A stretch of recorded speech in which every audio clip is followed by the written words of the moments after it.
即马花莲的雨是愈落愈大，马太安溪溪水嘛涨甲真悬咯，便道已经升封起来，有部分路段便道嘛已经互大水冲歹去咯。今仔早起，大高山部分路段土水是真济哦，目前嘛共款发布红色警戒，人员拢爱撤离。也毋过，大马村长王祖安伫咧巡庄头的时，却看到讲有人无照规定哦去二楼以上避难，也是讲撤离，恐惊哦这人员会受到处罚。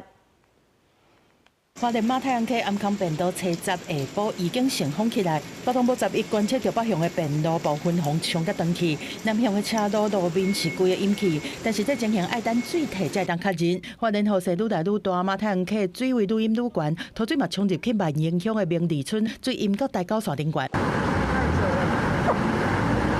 车祸大水冲落来，掉伫大牌遐，早起已经有工作人员和机构入去到明利村来帮助清淤。不过土水嘛是一波过一波一直来。对，一阵一阵，一波一波这样。波的时候你就差不多嘛。一台车。村长话拢还未讲了，就看到车祸土水冲走去。因为风台愈来愈急，马太安溪帮山湖持续红色警戒，枫林、万盈和光复顶三个乡镇是维持强制撤离避难。不过大马村长巡逻所发现嘛，是有居民走倒去厝，无就是无对地避难。别的村啦，有的回到家里说，我怎么家里还看到一些村民？我说跟他们讲说，就算你们垂直，绝对不能在马路上逗留。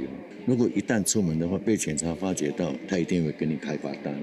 村长强调，讲拢有严格管控红安地的大马村民，马太安教会还有坡道面层，互行动无方便的会当休困。很好啦，这是拢老岁来啊，别啦，行迈较大就好啊。对，都是到花莲，比较不方便啊。